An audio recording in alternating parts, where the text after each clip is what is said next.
사춘기는 친구들과 자신을 동일시 여기는 시기다. 친구가 공격을 받으면 곧 누가 공격을 받는 거예요? 자기가 공격을 받는 거예요. 이 부모라는 이 존재는 자기가 욕먹는 건 견딜 수 있어도 자식이 욕먹는 건 견딜 수가 없죠. 근데 사춘기 아이들은 자신이 욕먹는 건 견딜 수 있어도 친구가 욕먹는 건 견딜 수가 없습니다. 그러니까 우리가 친구한테 접근할 때 굉장히 지혜가 필요하다 그랬죠. 지혜로 말미암아 집은 건축된다고 말했습니다.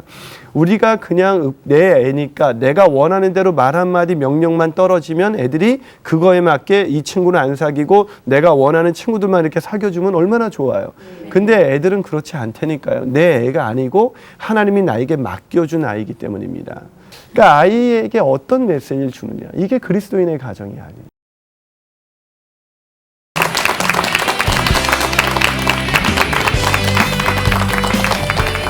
안녕하세요. 광교지구촌교회 김인환 목사입니다. 예, 봄이 더 느껴지는 시간이죠. 예, 옆 사람을 쳐다보면서 이렇게 인사할까요? 당신을 보니 봄이 활짝 핀 것 같습니다. 이렇게 인사해볼까요? 시작. 당신을 보니 봄이 활짝 핀 것 같습니다. 예, 좀 활짝 핀 것 같으세요?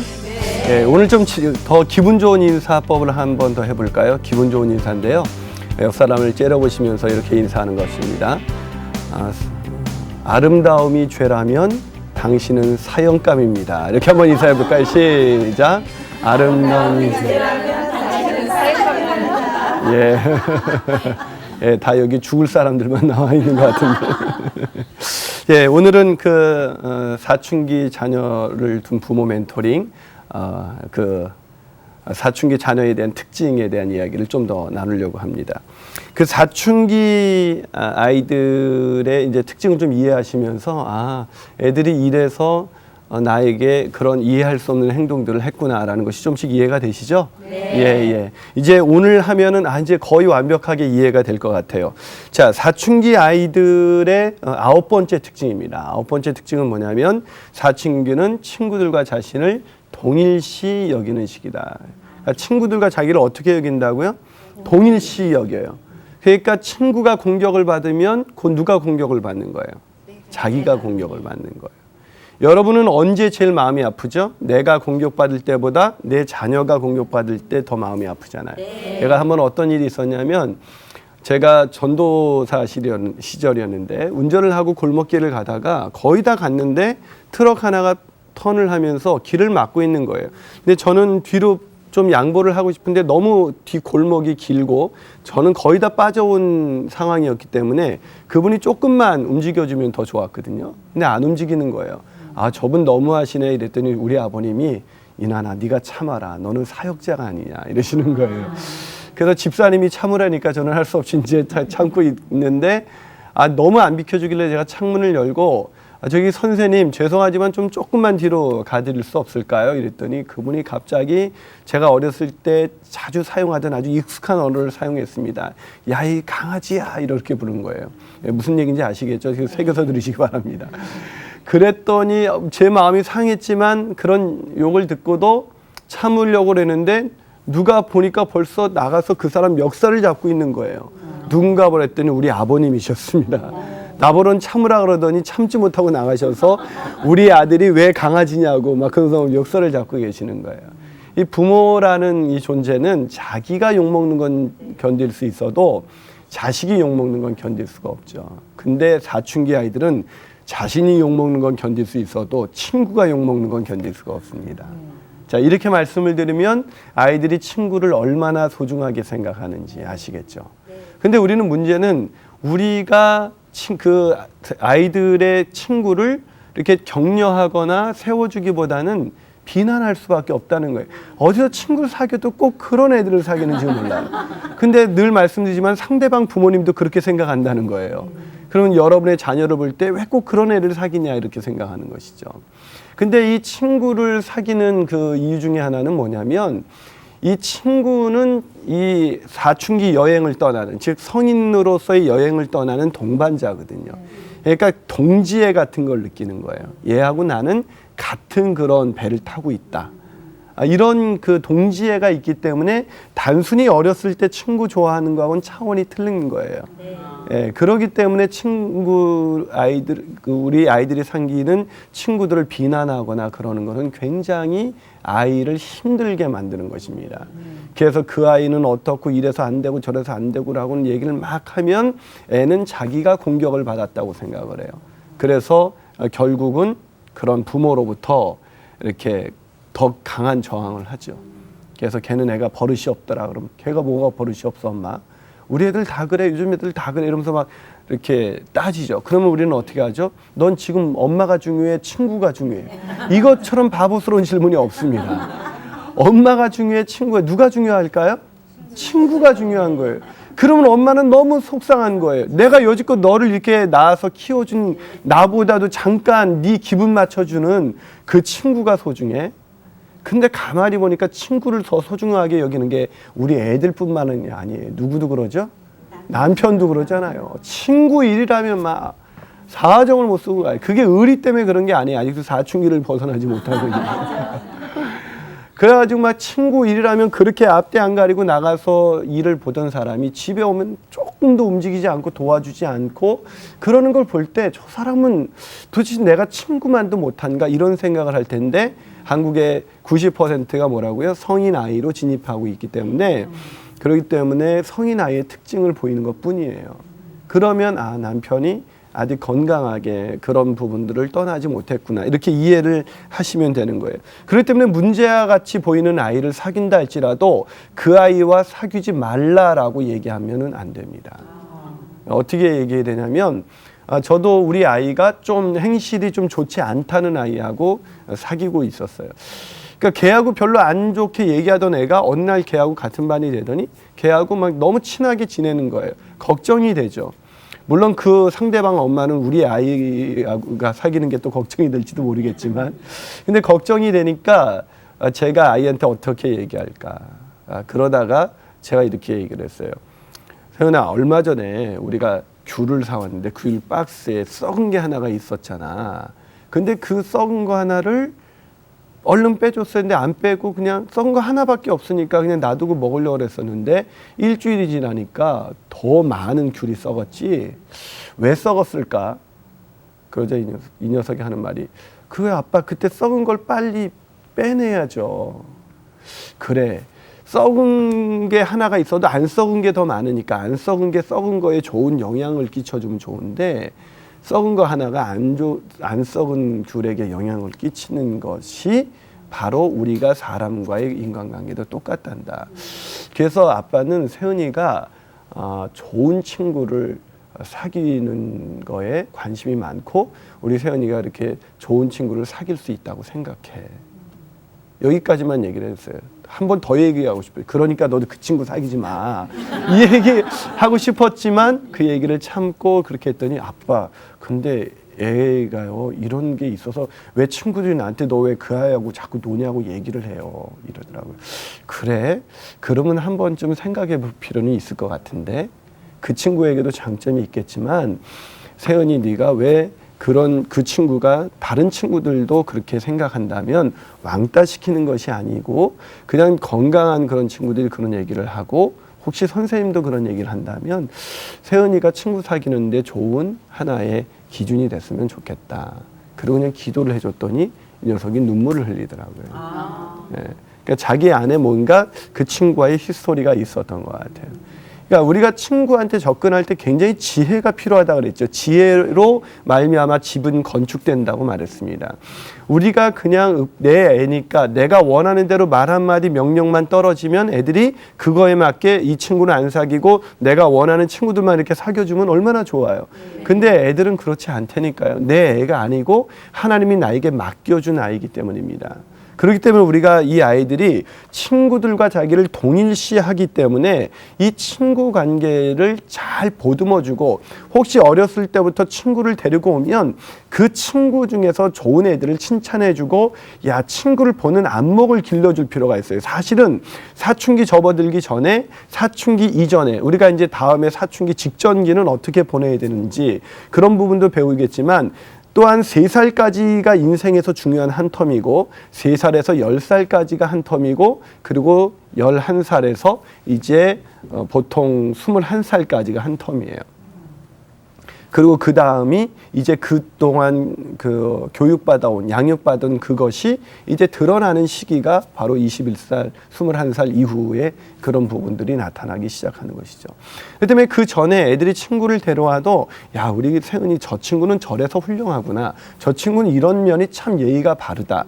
이래서 그 아이들이 데려오는 어렸을 적에 그 친구들에 대해서 칭찬해주고 어떤 친구가 좋은 친구였는지 안목을 길러주면 애가 그때 가서도 그런 친구를 사귀어야겠다는 생각을 자연스럽게 자신의 생각으로 갖는 것입니다. 근데 부모로부터 지시적인 언어와 권위적인 언어로 자꾸 얘기를 듣게 되면 아이들이 그냥 힘들게 되고 화가 나게 되죠. 제가 말씀드렸죠. 아이들이 너네 왜 부모 말 왜 안 듣는데 그랬더니 늘 옳은 말만 하기 때문이래요. 근데 옳은 말 하는데 왜 안 듣는다 그랬더니 그거를 기분 나쁘게 말한다는 거예요. 그 때문에 성경은 자녀를 양육할 때 제일 먼저 성경이 주는 지침이 뭡니까? 자녀를 노엽게 하지 말라는 것입니다. 그런데 우리는 노엽게 하는데 선수잖아요. 일단 열받게 만들어요, 애가.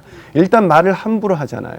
우리도 남편하고 대화할 때 대화가 안 되는 이유는 뭐냐면 남편은 항상 정답을 말해주려고 그러잖아요. 남편들은 그건 당신이 이랬으니까 이랬잖아. 왜 그걸 그렇게 했어? 이렇게 얘기하지만 나는 단지 좀 내 얘기 좀 들어달라는 것 뿐인데 남편이 나도 그 방법 몰라서 그런 거 아니고 속상해서 얘기한 것 뿐인데 그거에 대해서 나를 막 나무라는 투로 얘기하는 그런 남편의 모습을 보면 참 속상하잖아요. 근데 우리가 애들한테 그렇게 한다니까요.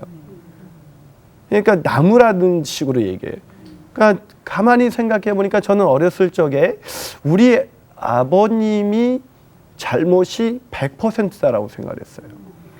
근데 어느 날 미국에 우리 부모님이 오셨을 때 제가 아버님한테 그랬어요. 아버지 혹시 살아가시면서 아들과 함께 이 미국의 한적한 거리를 걸으면서 산책을 할 거라고 생각해 보신 적 있어요? 그랬더니 없지. 그러면서 다 하나님의 은혜지 그러시더라고요. 그러면서 제가 때는 이때다 싶어서 아버지 우리가 바라는 거는 어머니 아버님 서로 사랑하고 아끼시고 서로 재밌게 사시는 거 보는 것 뿐이에요. 그랬더니 아버님이 딱 한마디 하시더라고요. 너는 네 엄마를 잘 몰라서 그래. 딱 그러더라고요. 그전엔 그런 얘기 안 하셨어요.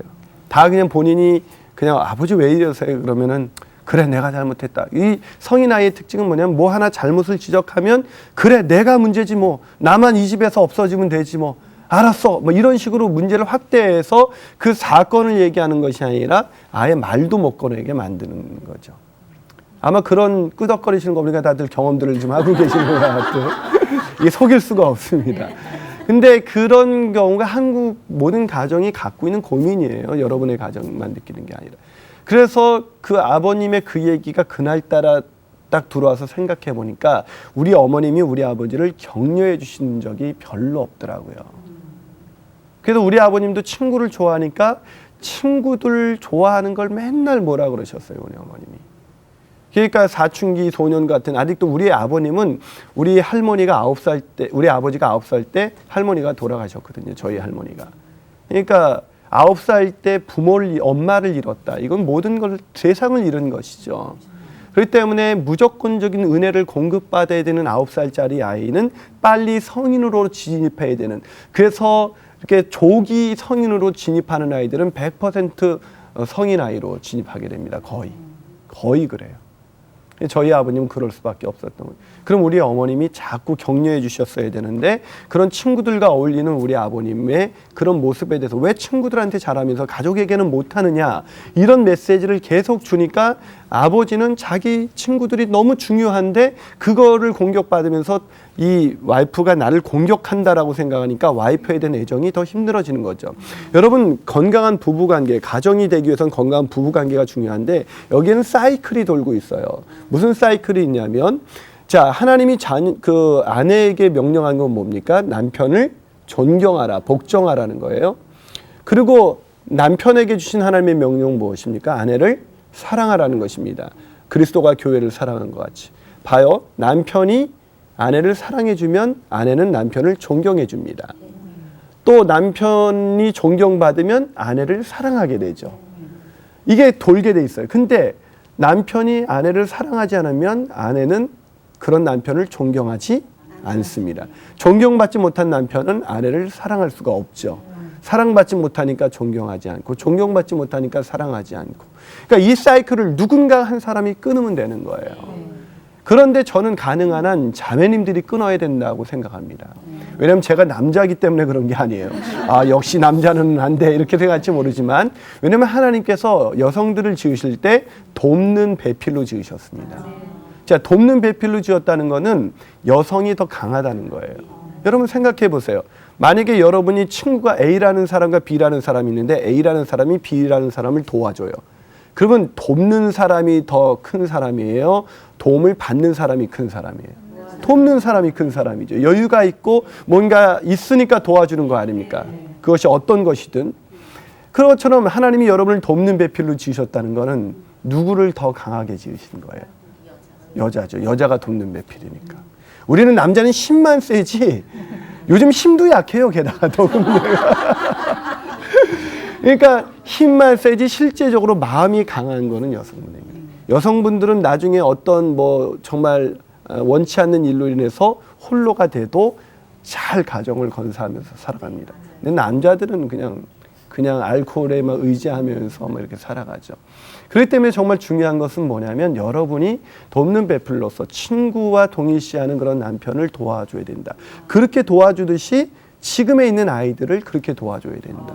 제가 지금 친구를 동일시하는 사춘기 아이들의 얘기를 꺼내면서 이 얘기를 꺼내는 것은 사춘기 이 얘기가 단순히 아이들 10대의 문제를 일으키는 아이들을 어떻게 케어할까의 문제가 아니라 가정 치유에 있어서 가장 중요한 핵심 중에 핵심이기 때문에 이런 얘기를 제가 오늘 보너스로 좀 드리는 것입니다. 특별히 이렇게 와서 강의를 들으시는 이 훌륭한 학생들을 제가 아마 보다 처음 봐가지고 이렇게 훌륭한 학생들이 처음 있어서 얘기를 하는 것입니다. 자, 그렇기 때문에 여러분이 그 아이들을 정말 하실 때 친구들을 격려해 주는 일을 해라. 그렇게 하시는 것이 좋습니다. 자, 사춘기의 10번째 특징은 사춘기는 독립을 추구하는 시기이다. 뭘 추구한다고요? 독립을 추구하는 시기라는 것입니다. 이게 사춘기의 가장 중요한 특징입니다. 가장 중요한 특징. 사춘기는 부모를 의존하는 것을 그만두고 부모와의 의존을 끊어버리는 과정입니다. 그래서 부모의 의존을 끊고 스스로 독립하고 자기의 정체성을 찾는 시기예요. 근데 우리는 아이들을 너무 사랑하다 보니까 내 선에서 끊어지는 걸 원하지 않아요. 내 품 안에 끼고 살길 원해요. 근데 여러분 기억하십니까? 아이들이 엄마 뱃속에 있을 때는 뭐를 통해서 엄마에게 영양분을 공급받죠? 그렇습니다. 탯줄을 통해서. 이 탯줄은 아이에게 있어서는 아이가 엄마의 뱃속에 있을 땐 절대적인 것이죠. 그러나 출산을 하게 되면 이 탯줄은 어떻게 해줘야 돼요? 끊어줘야 돼요. 그때 끊어주는 것을 끊어주지 않으면 탯줄이 아이를 질식시킬 수도 있고 그것이 길어지면 생명도 위험할 수가 있습니다. 그때 탯줄에 아이의 목을 감아서 좀 질식시켜버리면 아이의 이 뇌나 아이들의 몸에 상당한 이상을 가져오죠. 한때는 생명을 공급했던 생명줄이었던 탯줄을 그때 제대로 끊어주지 아니하면 오히려 아이의 생명조차 위협할 수 있는 그런 위협이 되듯이 우리가 아이들에게서 심리적인 탯줄, 이제 부모로부터의 의존 관계를 끊고 떠나려고 하는 이 아이들의 그 탯줄을 끊어주지 아니하면 아이들의 정상적인 성장은 불가능하다. 심리적 불구가 되는 거죠. 심리적 장애. 심리적 장애를 갖고 살아가기 때문에 결혼에서도 그 장애 때문에 와이프를 제대로 사랑해 주지 못하는 거예요. 아이들에게 제대로 애정 표시를 못하는 거예요. 그런 본인은 얼마나 고통스러운지 몰라요. 그게. 제가 아버님하고 한번 진지하게 그런 얘기를 하다 아버님이 눈물을 흘리시더라고요. 본인도 정말 좋은 아빠이고 싶었던 거죠. 물론 지금은 너무나 좋은 아빠가 되시지만 그 과정까지 얼마나 힘겨운 시간을 보내왔는지 몰라요. 그 때문에 여러분들이 아이들이 독립을 추구하기 때문에 이제 제가 아이들을 키우는 거는 연 날리는 거하고 똑같다 그랬죠. 연을 어렸을 때는 잡고 뛰어야 연의 바람을 타고 나르기 시작하지. 가만히 있는데 연 뜨는 거 보셨어요? 잡고 뛰어야죠. 근데 뛰었다가 바람을 타면 연은 어떻게 해야 돼요? 줄을 풀어줘야 되듯이 이제 독립을 추구하는 그 줄을, 그 심리적 의존 줄을 점점 풀어주는 거예요. 그 풀어준다는 건 뭘 의미하는 겁니까? 애들에게 시간적 허용을 좀 더 해주고, 애들이 스스로 결정하는 것을 더 해주고, 애들이 그런 모든 부분에 있어서 자기의 결정을 할 수 있도록 도와줘야 돼요. 자, 그렇게 되면 뭐가 어려움이 와요? 그렇게 도와주게 되다 보면은 애들이 잘못되지는 않을까라는 염려가 오는데 걱정하지 마십시오. 아이들은 여호와의 기업입니다. 아멘이십니까?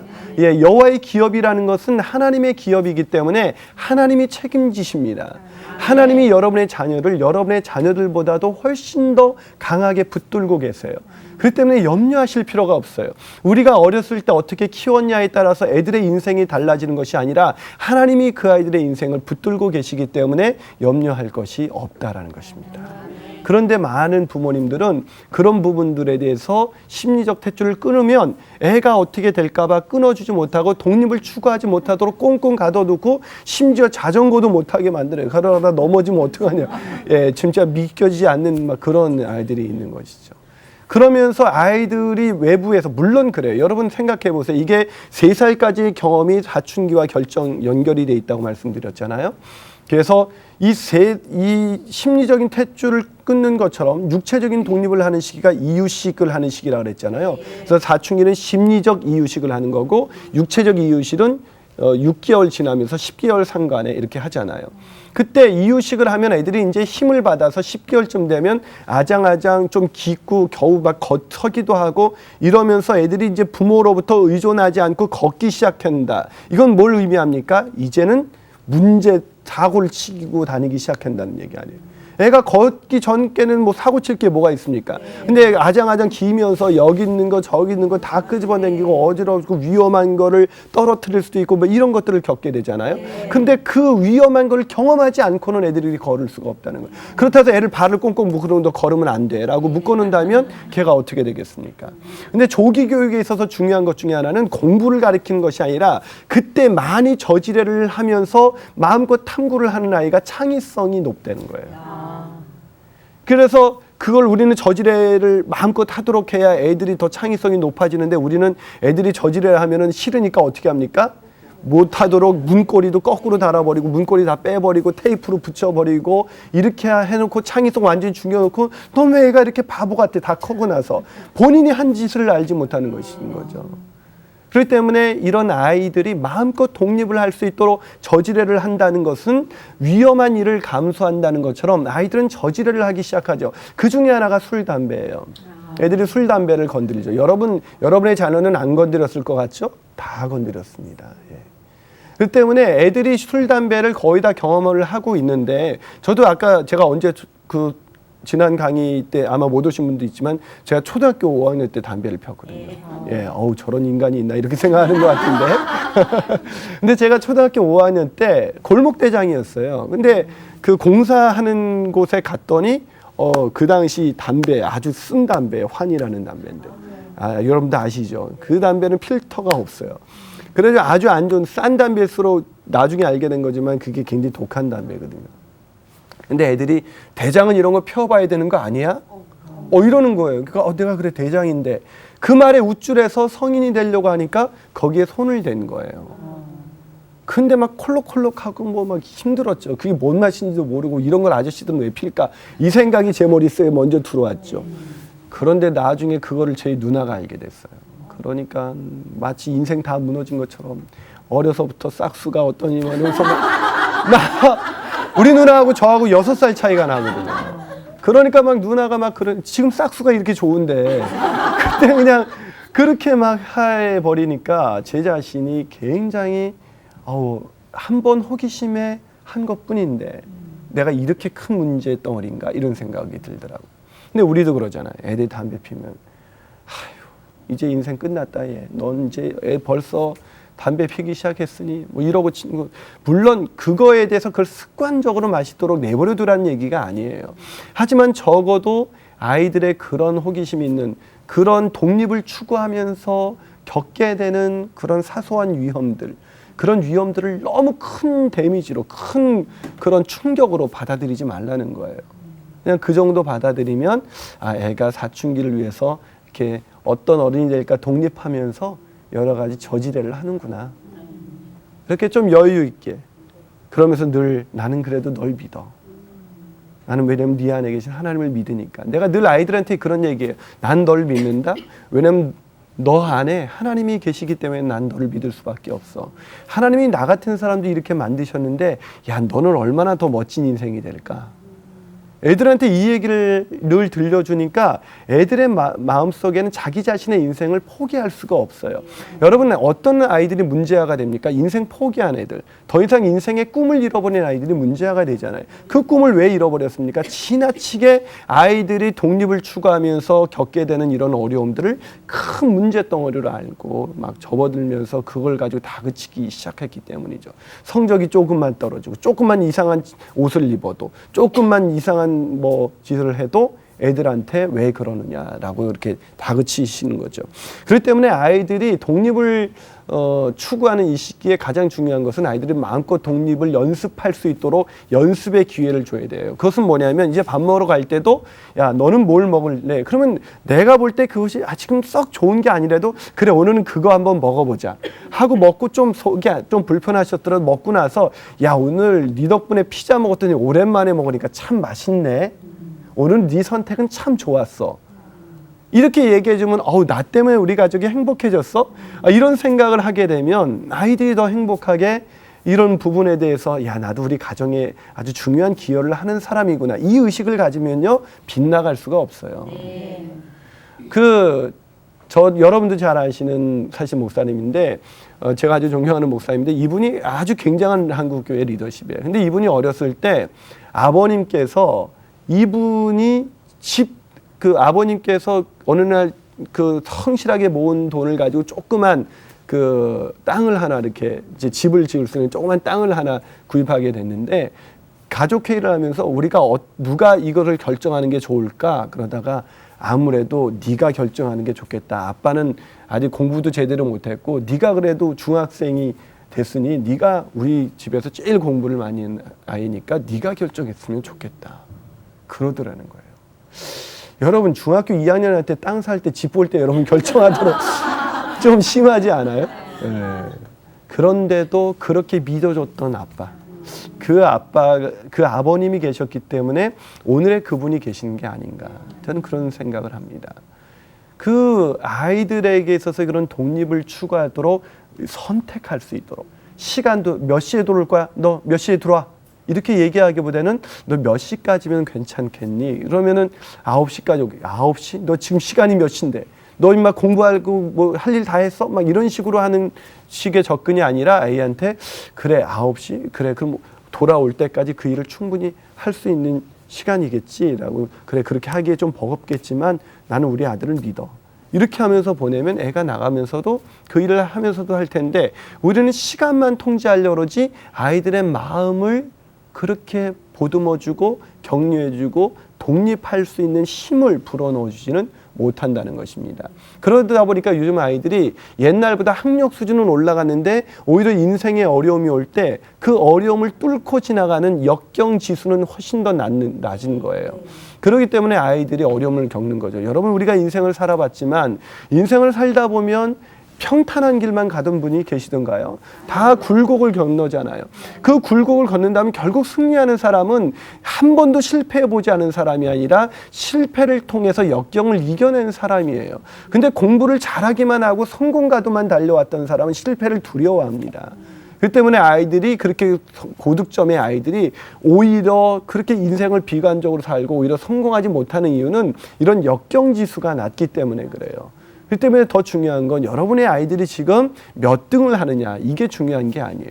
시편 128편에 보면 그 하나님이 꿈꾸시는 행복한 가정의 그림을 이렇게 말하고 있습니다. 내 집 안방에 있는 내 아내는 결실한 포도나무 같으며 내 식탁에 둘러앉은 자식들은 어린 감람나무 같으리로다. 왜 아이들을 어린 감람나무라고 비유했을까요? 이 감람나무는요 거친 땅에서 자랍니다. 아이들 교육은 거친 땅에서 아이들 키우는 것, 나무 키우는 것처럼 쉽지가 않다는 거예요. 또 감람나무의 두 번째 특징은 15년간은 열매를 맺지 못하는데 15년이 지나면 1000년이 지나도 굉장히 오랜 시간 열매를 맺어요. 제가 성지순례 갔을 때 그 가이드에 의하면 이게 감람나무가 2000년이 된 감람나무가 있더라고요. 그 감람나무는 예수님의 십자가의 그 겟세마네 동산에서의 그 기도를 들었던 것이죠. 그러나 15년간은 열매를 맺지 못한다는 거예요. 이게 자녀 교육이라는 거예요. 자녀 양육은 15년 안에 애들이 중고등학교 때까지 몇 등 하느냐가 애들의 인생을 결정하는 것이 아니라는 것입니다. 오히려 그 15년간 정말 풍성한 열매, 그런 풍성한 결실한 포도나무 같은 열매를 맺은 어머니가 그런 열매를 마음껏 아이들에게 공급함으로 인해서 거친 땅에서 그거를 극복해 나갈 수 있는 힘을 갖게 됐을 때 아이들이 세상을 이겨 나갈 수 있는 그런 놀라운 능력을 갖게 되는 거죠. 전 이 능력을 우리 그리스도인들이 얼마든지 가질 수 있지 않습니까? 이 아이들이 그리스도인의 가정에서 태어났다는 것이 이런 사춘기에 대한 지혜를 가지고 아이들을 마음껏 응원하고 독립을 마음껏 격려하는 그런 지혜로운 부모 밑에 있다는 것, 그것이 아이들에게 축복인 것인데, 그런 믿지 않는 사람들하고 똑같이 어려움 속에서 그냥 아이들하고 똑같은 시야로 15년간의 애들의 인생이 모든 걸 결정하는 것처럼 그렇게 보는 시각, 그런 조급함, 그건 좀 버려야 되는 것이 아니냐. 그런 부분들이 우리가 아이들을 독립을 추구할 때도 지금 독립하는 그 추구하는 노력, 그 역경지수를 극복하려는 그 과정을 격려해 줘야지 그 결과를 가지고 아이들을 판단하지 말라는 것입니다. 제가 한 번은 그 20대 청년과 이야기를 나눴는데, 이 아이가 MIT에 다니는 아이고 굉장히 뛰어난 아이였는데 이 아이가 자기 스스로 할 수 있는 게 아무것도 없어요. 지금도 또 한 명의 아이는 아이비리그를 나왔는데도 아이비리그 나와서도 자기 주도적으로 하는 것이 없이 엄마 나 대학원 보내줘 얘기합니다. 여러분, 아이비리그 학비가 얼마나 비싼지 몰라요. 그 집에서도 하여튼 그래도 그 부모가 정말 그 재정을 나름대로 괜찮은 집인데도 정말 모든 힘을 다해서 애를 키웠는데도 애가 이제 실력을 갖췄는데도 불구하고 자기가 주도적으로 뭘 못해 나가더라고요. 이런 원인이 어딨냐면 이 독립적인 사고를 격려하지 못하고 이렇게 해라 저렇게 해라, 교회 가라, 11조 해라, 공부해라, 모든 것을 명령형으로 떨어졌기 때문입니다. 이제 아이들의 독립적인 사고를 격려하려면 옵션을 주세요. 너는 어떠니? A도 있고 B도 있는데 네가 선택해봐 라고 결정하고 그 선택을 지지해주고 격려해주면 아이들이 아주 정말 독립적인 사고를 가지고 세상을 이겨나갈 수가 있는 것입니다. 자, 11번째, 이것이 중요해서 좀 길게 설명을 드렸습니다. 11번째 사춘기 특징. 사춘기는 부모에게 성취감과 기쁨을 주는 시기라는 것입니다. 뭘 준다고요? 성취감과 기쁨. 이게 믿어지세요? 예.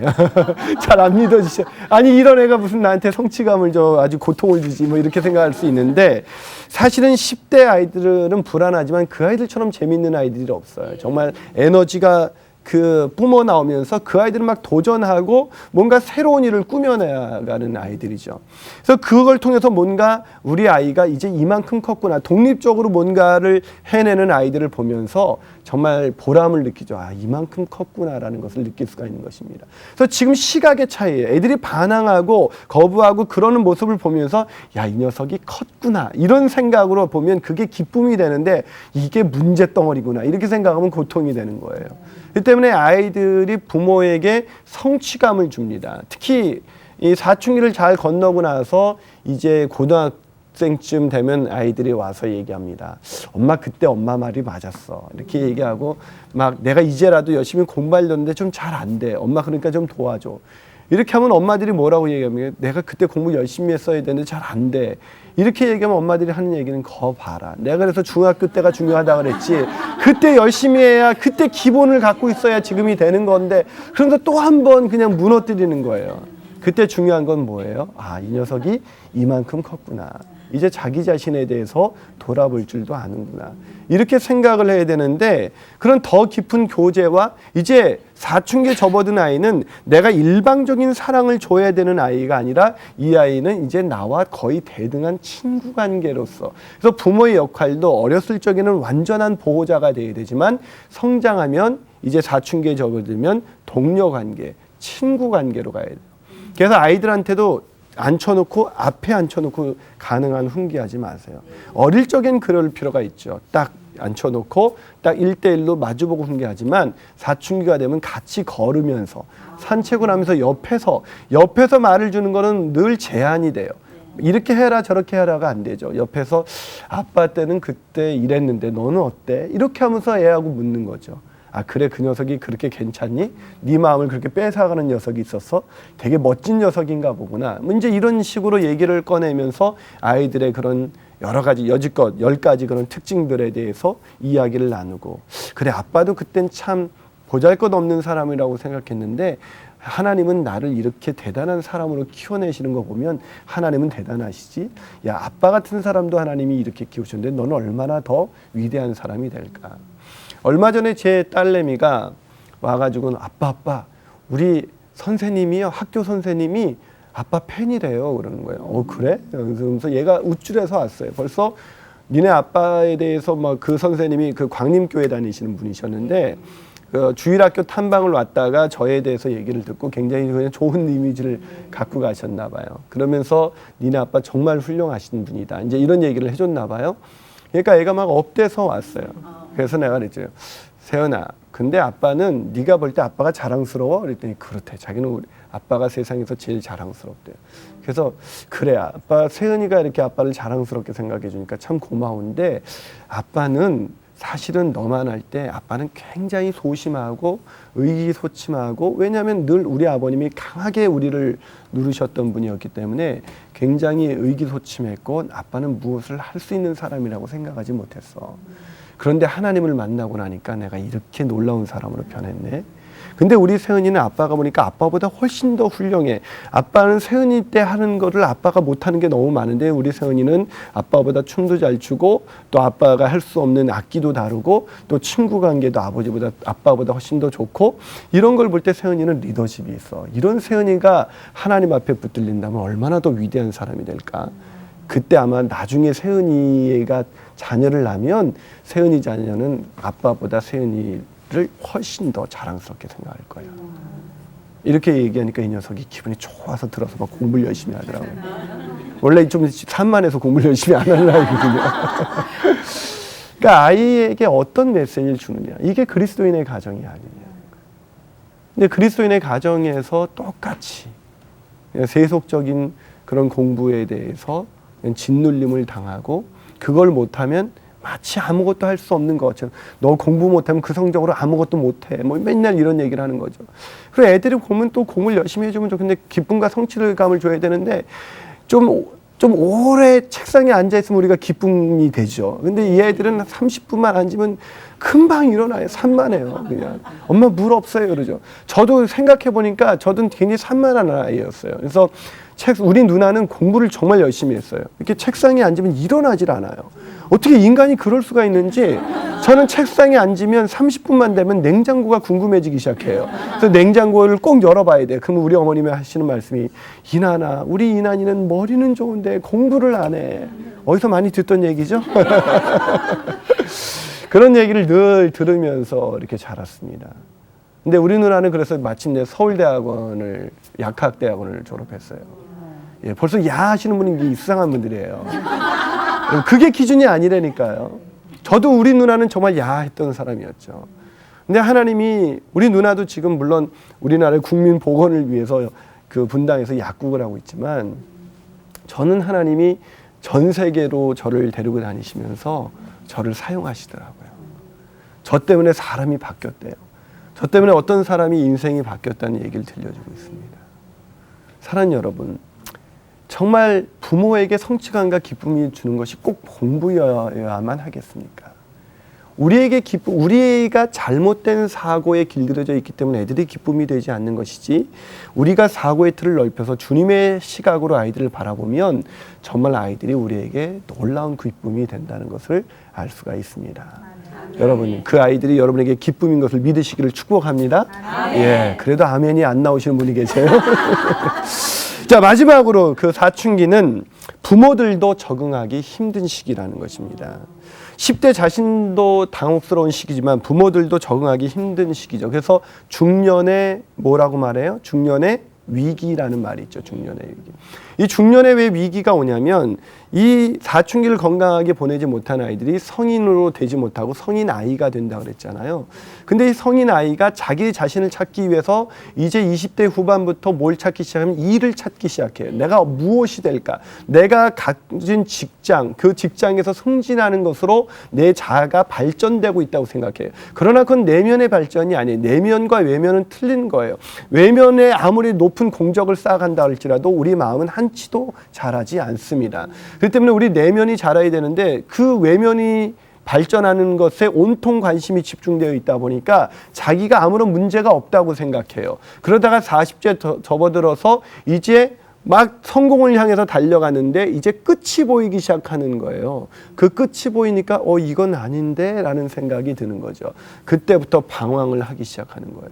그때 막 사람들이 이곳저곳에서 유혹을 얼마나 유혹당하기 쉬운 시대에 살고 있습니까? 저도 어디서 차를 잠깐 주차하고 있었는데 오니까 명함이 무지하게 꽂혀 있는데 그 명함이 무슨 꽂으면 아주 낯뜨거운 명함이었어요. 그걸 보고도 와 분위기가 막 이상해지더라고요. 이걸 전화를 해 말어 막 이런 생각이 아니 전도하려고요. 전도하려고. 예, 우스운 얘기를 제가 한번 했는데요. 야, 그게 우리 집사님들이 남자 집사님들이 이런 환경 속에 있구나.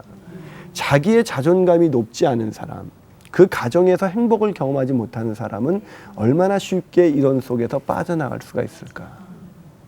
참 마음이 안타까웠습니다. 이때 중년의 위기에 손 벌리고 있는 유혹이 너무 많아요. 그 유혹에 너무나 쉽게 빠져들게 되는 거죠. 근데 예전에 그런 사람 보면 저는 저런 나쁜 놈들 막 이랬어요. 지 가정을 지켜야지 막 이런 생각을 했어요. 근데 지금은 불쌍하더라고요.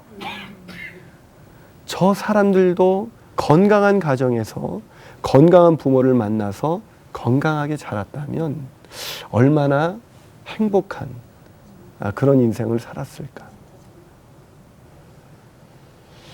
참 부모들도 적응하기 그 힘든 시기에 아이들을 키워야 하기 때문에 성인 아이가 중년의 위기를 겪으면서 또 다른 사춘기 아이들을 지지해 줄 수 있는 백그라운드가 돼줘야 되는데 그 마음에 그 힘이 없는 거예요.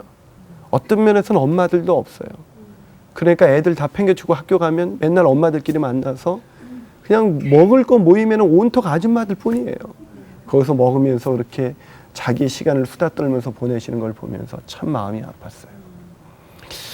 한 번은 그런 생각이 듭니다. 만약에 우리 한국의 가정에 이 사춘기에 대한 개념만 제대로 알게 된다면 얼마나 그리스도인들의 가정이 행복해지고 그 가정을 보면서 믿지 않는 사람들은 우리도 우리 가정이 저 가정보다 더 세상적으로 가진 게 많은데 왜 저 가정은 우리 가정보다 더 행복해 보이는 것일까?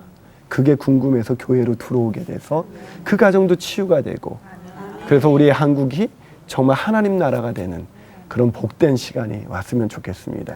여러분 오늘 그 증인이 되어 주셨습니다. 이제 여러분의 가정의 부부관계부터 달라지고 부모와 자녀의 관계, 사춘기 관계 물론 달라질 뿐만 아니라 그런 부부관계도 달라지셔서 그런 축복된 가정이 되시기를 주님의 이름으로 다시 한번 축복합니다. 예, 정말 수고하셨습니다. 다음에 뵙겠습니다.